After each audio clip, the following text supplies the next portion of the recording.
Gary Lineker was supported by fellow Match of the Day pundits Ian Wright and Alan Shearer when he was recently involved in a row with the BBC. Gary Lineker has revealed he cried after Alan Shearer and Ian Wright opted to boycott Match of the Day in a gesture of solidarity. The former Leicester and Tottenham striker was recently involved in a row with the BBC.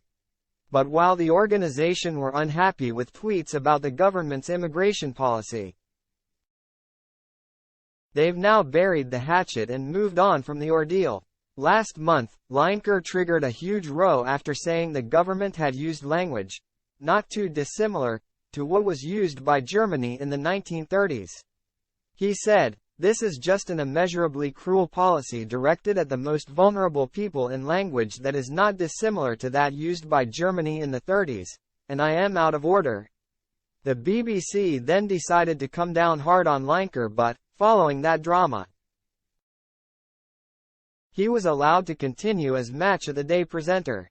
Fellow pundits Shearer and Wright opted to boycott the show in a gesture of solidarity, and Lineker, speaking to Men's Health, has revealed he cried following their decision.